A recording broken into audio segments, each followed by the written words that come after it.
Hello, and I'm so thrilled today to be here with Homaira Kabir.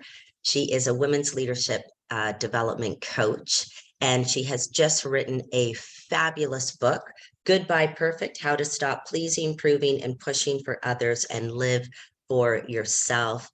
Homaira, we are so thrilled that you are here with us today to talk about your brand new book. Welcome. Thank you, Louisa. I've really looked forward to this. Thank you for having me. Well, thank you. Well, when I read the book, um, I think perfectionism has been a real problem, for so many people and especially for women. But it's the first book that I've read that actually treats perfectionism with a lot of science and a lot of thoughtfulness. And you have worked with so many women over the years that your book is also filled with some really good I guess, strategies and concepts from your experience of working with these women. So I really loved the book. I thought it was just chock full of fabulous information. And I'm really looking forward to highlighting some of that here today to give people a taste for the book. But I hope everybody goes out and buys it, especially people who are working with women or people who struggle with perfectionism. So I loved it. So tell us, why did you start the Goodbye Perfect project? So the Goodbye Perfect project is really, in one word, it's like almost an antidote to the Fix Me project. I find that a lot of the work we do around self-improvement, because self-improvement is something that I guess we are somewhat naturally wired toward. We want to grow, we want to become better. It is what self-actualization is all about. How do we grow into something better, better versions of ourselves? But I think it's just become so much about fixing, constant fixing. And fixing just begins with something's wrong with me, something's broken with me. How can I just let go of those parts of me that are just so terrible? And this constant fixing comes with a lot of shame. It comes with, it's almost like having a hard taskmaster on our heads, in our heads all the time, trying to make us something better. And so the Goodbye Perfect project is really about beginning with what's already beautiful, embracing what's already beautiful in us, because there's so much. And I think what our real contribution and growth lies is by starting with where we are, what is beautiful. It is appreciative inquiry, what is already beautiful, and then growing from there. And I think this is so important because we can't grow for long when we just, we constantly trying. I mean, so many of us are just caught in this year after year, the same New Year's resolutions year after year, the same everything year after year, because you don't begin from a place of loving, caring for, owning who you really are. And that's what the project is about. Let's embrace me and let's see what's already beautiful and make that the starting point of growing into something better. I really like that because when we're stuck in this idea of fixing, and as you said, you feel that shame around that there's something wrong with me, you don't feel energized really to go and do anything. But if you're focused on what is right with me, and that's the foundation of your growth and how where you're moving towards to be even better, I think it's just much more energizing and much more positive approach and optimistic approach to getting better. Why do we have to keep beating ourselves up all the time? It's really not productive. No, it's not. It's an identity shift, right? So it's not goodbye perfectionism. It is not goodbye to a behavior. It's goodbye to an identity, embracing a much truer, for one thing, truer, because there is so much beautiful, already brilliant and beautiful in us. So embracing a different identity rather than fighting with the behavior. The behavior change becomes so much easier if we begin from this place of what's Oh, real and what's life-giving. yeah, yeah. So why do you think perfectionism is such a problem for so many people, especially for women? I mean, there's definitely the impact of society. Can't count that out. I mean, I've lived in so many parts of the world, in Africa, in South Asia, and definitely it doesn't exist. It doesn't exist to this degree. But then in our Western cultures, we prize perfectionism, we reward perfectionism. And I think those of us who struggle the most with it, who get really hooked by it, is those of us who lack deep-seated feelings, who have deep-seated feelings of lack or inadequacy. They may not be conscious. They are deep-seated. They're called deep-seated for that reason. They're implicit, but they show up in these behaviors because we depend on positive external feedback or our own positive self-evaluations to feel good about ourselves. This lack is deep-seated. It's a feeling of lack in us as a person. And so we want those positive evaluations from the outside feedback or from our own heads to make us feel good about ourselves as a person. Yeah. And I remember that. I remember, I've kind of shaken this idea of perfectionism because I found it too exhausting. But I Yeah. remember it was very protective. I had this idea of myself and I had to put this image out into the world of being perfect all the time. And if I wasn't, it was very disappointing and distressing. I know, I think sometimes the greatest distress comes from ourselves, right? Sometimes, I mean, even for me, I found that for the longest time, I was just caught in this trap. Nobody else even in the world even knew about it. It was me constantly denying myself things, constantly beating down on myself for having done something which didn't even impact anything, like anything in the world. It wasn't even having made a mistake. It was just having not sat in a certain way, having not shown up in a certain way, having not smiled in a certain way. It is exhausting. You're absolutely right. Yeah. Yeah. So one of the things you talk about in the book is the difference between fragile confidence and optimal confidence. Can you tell us more about that? Yeah, so this comes from the research of Michael Kernes at University of Georgia, the late Michael Kernes. And the difference between the two is the implicit sense that we have about ourselves. And this implicit sense is called global self-esteem. So self-esteem, when people talk about self-esteem, there's global self-esteem, which is just a sense that you have of whether you are good as a person, worthy of love and being seen, the two core needs of the human psyche. So whether you're worthy and whether you have what it takes to deal with whatever challenge comes your way. And so this is just a sense, it's a deep-seated sense. And then when people talk about confidence, they also talk about feelings of self-worth. So that's more related to an emotion. And then there is our self-evaluations, which is more the thoughts in our head. So in optimal confidence, our self-evaluations are aligned with this global self-esteem. And in fragile confidence, our self-evaluations may be good.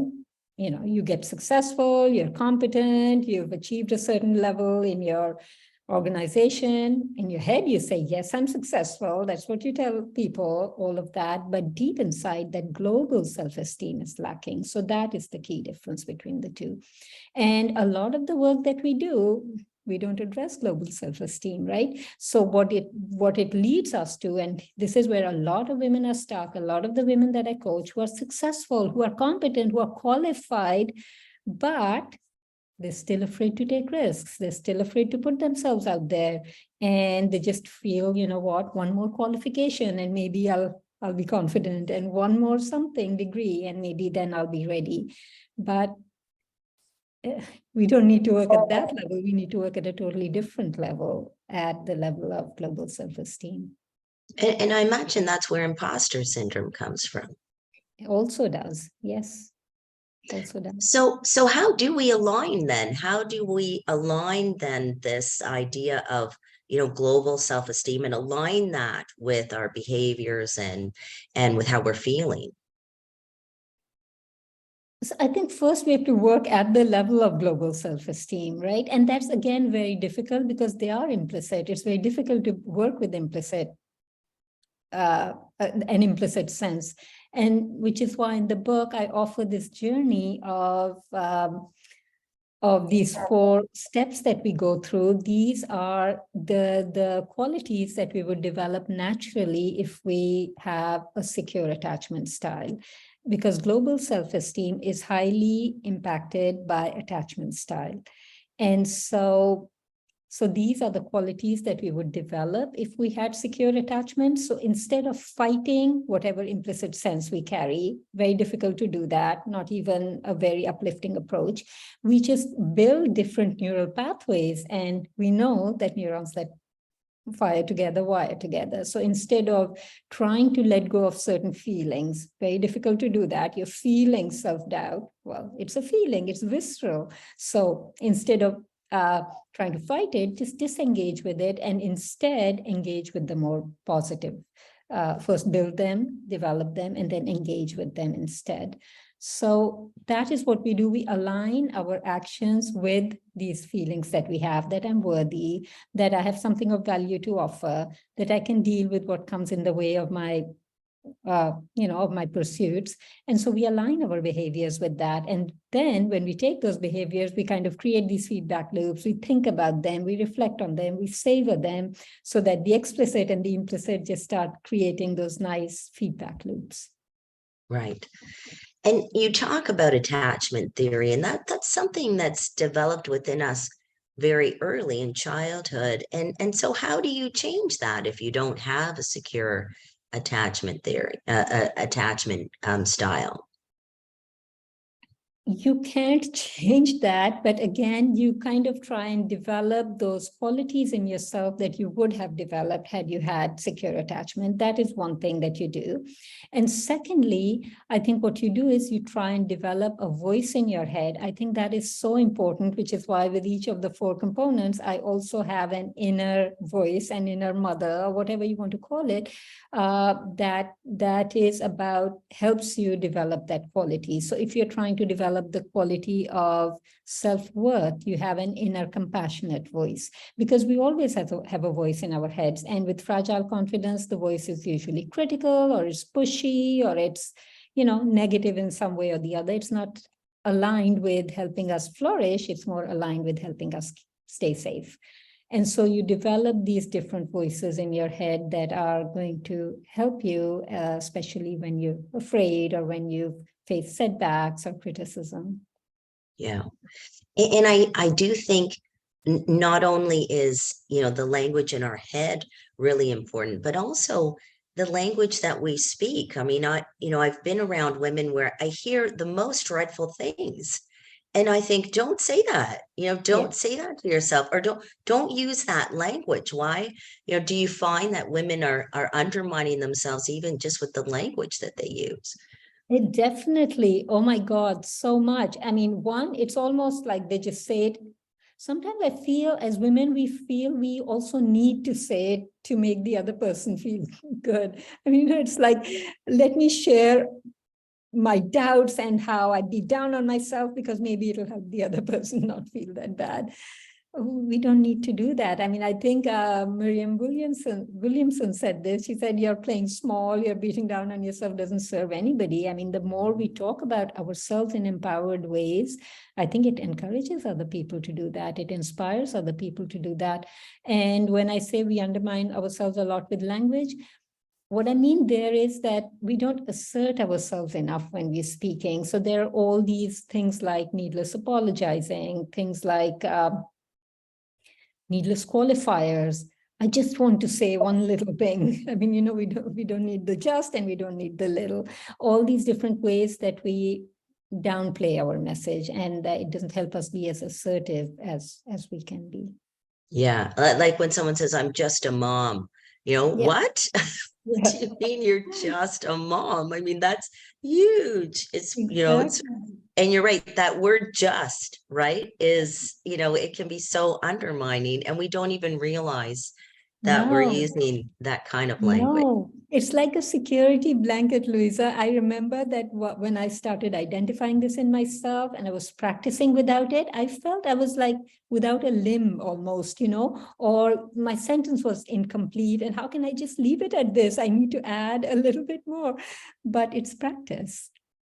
Yeah, I agree. I don't think you're going to change that dialogue in your head overnight. And so I think maybe that's what a lot of people don't realize is that you try it once and maybe you're not great at it, and then you just have to try it again. You just have to keep practicing. I found when I just kept practicing, after a year, it just became my default. Yes, Much more positive, more empowering words that were coming to me, whether that was my own self-talk or even yes, going out into the world. It took a while, but it works if you keep practicing. You have to change those neural pathways in your brain, don't you? exactly, exactly, exactly. And it feels so much nicer as well. And I always say begin in non-threatening situations, like just begin small. Begin saying that to your child. I mean, that's the easy place to begin if you have children or a partner. Just begin there instead of trying to do that in the most high stress situation, because in those moments, your natural tendency will be to go back to what feels safe. So Yeah, very true. Yes, good advice. Yes. So do you have, what do you think is one step people can take today to break free from perfectionism if that's what they're experiencing? Again, what we were just talking about, identify that voice in your head. I think the voice of perfectionism is like this pushy voice that never gives us a break. And if we can just recognize it, and sometimes it shows up in different ways. It can show up as an advisor. In the book, I write about all the different ways it shows up. It can show up like somebody who's advising you and who's really guiding you toward the right thing. But we can recognize it because it always has a very black and white way of doing things. You cannot do this. You should do this. There's a lot of that. And just start creating distance from it, not even too much arguing with it, none of that. We are reinforcing all of those pathways again when we're talking about neural pathways. Just engage with yourself in a softer kind of way. Ask yourself, what do you really want? What do I really want here? What can I let go of? Give yourself some space to move around, because when we create distance from that voice, we give ourselves space and we give ourselves choice. And I think that is one place we can begin. And how do you create that distance? Is there a tool that you use? Because it's sometimes hard these thoughts seem to be so automatic. How Yeah. is there a way to create that distance? So, I mean, I write about my eating disorder in the book, so I'm sharing it here as well. I think one of the key things that really helped me with the recovery was giving the eating disorder a name. And I think it's the same with all these voices in our heads. We can give them a name. And so when we hear that voice, then we just say, Rebecca is here. Or like I called my eating disorder Ed. So Ed is here. Or, whatever, Jack is here. Whatever name you want to give it a comical name. Sometimes it's nice to bring a little bit of humor around this because it doesn't help us take ourselves lightly, right? So giving it a funny name sometimes helps us take ourselves a little Oh, I lightly. like that. Yeah, I like that. Oh, here comes, whoever, right? To yeah, criticize me. yeah, exactly, Yeah. exactly. I remember I remember finally hearing because my thoughts were so automatic, before I retaught myself. But I remember stopping one day and actually hearing the voice because it was so automatic. I wasn't hearing it. And then I Yeah, heard it. And yeah, I thought, wow, like if yeah, anybody spoke to me like that, they would yeah. not be my friend. No, They would not, I no, would not be married to them. no. I would be very upset if my children spoke to me like that. Why Yeah. was it okay that I was speaking to myself like that? And so when I, finally decided that I wasn't going to have that person following me around, and you're right, it did come with some sort of distance, and to be able to see that like call that person a different person that's following Yeah, me around, yeah. and I just decided I was going to change it up and have a really nice, good, constructive person follow me around.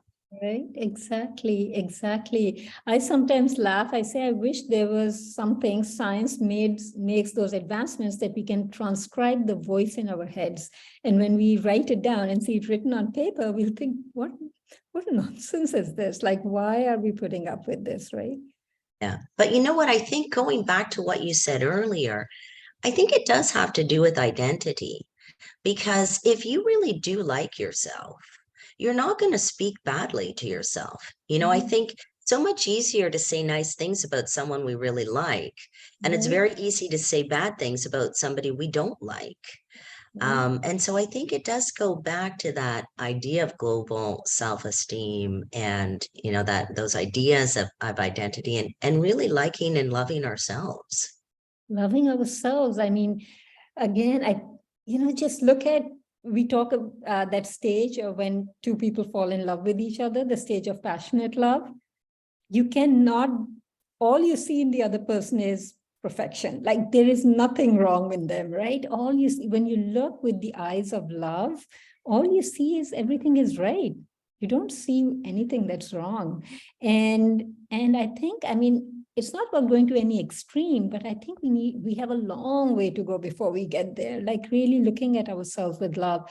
There is a beautiful practice, and I think Shauna Shapiro writes about this in her book. It's called Good Morning, I Love You. And that is literally the practice. Get up in the morning, look at yourself in the mirror and say, I love you. And actually look at yourself, like actually look at yourself with the eyes of a mom, the way she would look at a newborn, and just say, I love you. I love Nobody will that. do that to us when we are 40 and 50 and 80, but we can do it to ourselves. Well, no, I think, and I think the practice too is about I'm not always happy with, how I show up all the time. So I might make mistakes and not be perfect and say, oh, I could have done better there. But I always love myself, Yes. right? Yes, You know, exactly. And that is what self-compassion is. Paul Gilbert writes about this. The first part is just acceptance. I still love myself. It's okay. I'm human. I did this, but total acceptance, total love around it, compassion. But then that's only one half of self-compassion. It begins there, but then the second half is responsible action. And we can't rush to responsible action until we've done the first part, because then it becomes that voice of perfection again. This is what you should do. It comes with shoulds. But once we've done that, and sometimes we need a longer amount of time there, because if we feel really bad, then we really have to spend some time there. It depends on the situation. But the second half is just as important, which is what's important now? What do I need to do now? yes, exactly. And I think that's why a lot of people beat up on themselves because they think they have to do that to be better. But I really think you can be a constructive self-criticizer, without doing the beating up part. Yes, exactly. And at the end of the day, because when you don't beat up on yourself, when you have that self-compassion, then the action that you take is always aligned with your values. And any action that we take that's aligned with our values makes us feel good about ourselves, right? So it creates, again, that feedback loop. You feel good about yourself, you feel it increases your sense of self-worth, your sense of global self-esteem, and Yeah. comes back. Yeah. And it's just a reinforcing thing. It's an upward spiral. Well, just as a final question that I want to ask you, what is the most important thing that you want people to take away from this book? The most important thing is that there is a beautiful life that wants to be lived through us. I genuinely believe that we've all got these wonderful gifts and they are there to be given back to the world. And I think if we can just change our focus and start focusing instead on those gifts and try and see what makes me come alive, what makes me feel happy, joyful, what makes me feel like I'm contributing in a meaningful way. If we can just shift the focus there instead and start building that and showing up in those ways, life will be so much more beautiful. And yes, all those messages that are coming from the outside, there is a place for that to some degree. We are, after all, social creatures, and it is important to live in the real world as well. But then just hold them with some distance and then do what needs to be done, but then come back to the real world, which is the real work of embracing again what we have, these gifts, and how are we going to put them out. So shift the focus from perfect to actually that beautiful thing that needs to be brought out in the world. It's our job to do that. Only we can do that for ourselves. Well, thank you. Thank you so much for being here today. Goodbye, Perfect, How to Stop Pleasing, Proving, and Pushing for Others and Live for Yourself. Homaira Kabir. I'm sorry, Homaira Kabir. Thank you, Louisa. You say it beautifully. Wonderful. I encourage everybody to go out and read the book. It is a fantastic read, whether you're needing it or whether you're working with people who need some help with perfectionism. It really is such a fabulous book, and you've done a wonderful job. So thank you for being here. Thanks for everyone for listening. And Homaira, all the best with your book. Thank you, Louisa. Thank you so much.